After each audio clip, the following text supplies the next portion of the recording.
With all of the solemn homage that can be paid by mortal man, a great figure is carried to rest. Tens of thousands jam here as the body of Pope John XXIII is borne from the papal apartments to the great Basilica to lay in state. His face appears serene and peaceful, showing little of the ordeal that marked his last 4 days of life.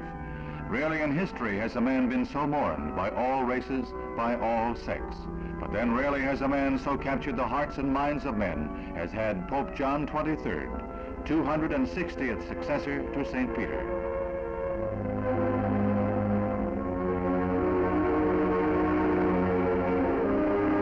The tears and the murmured prayers are like the sound of a vast sea of emotion.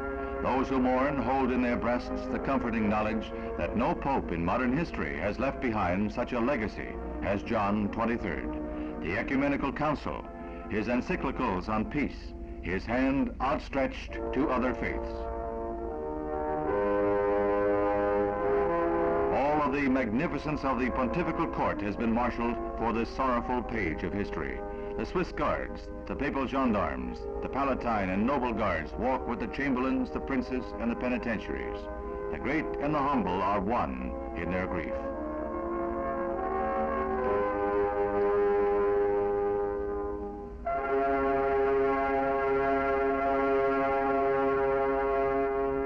The 8 throne bearers, who usually carried the Pope on his portable throne, carry their sad burden toward the great doors of the Basilica.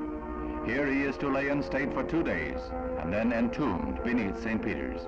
The Pope is reported to have requested in his will that his final burial will be in St. John Lateran, a church in Rome so close to his heart.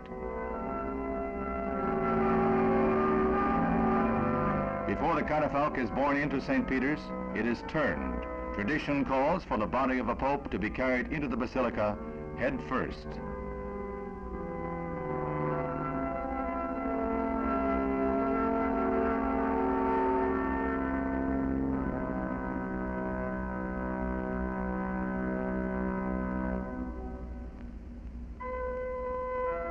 The magnificent serpentine columns of the Bernini altar are the setting for final homage. For the first time in history, the doors of St. Peter's remain open throughout the night. In 2 days, 1 million people file past the catafalque where Pope John rests.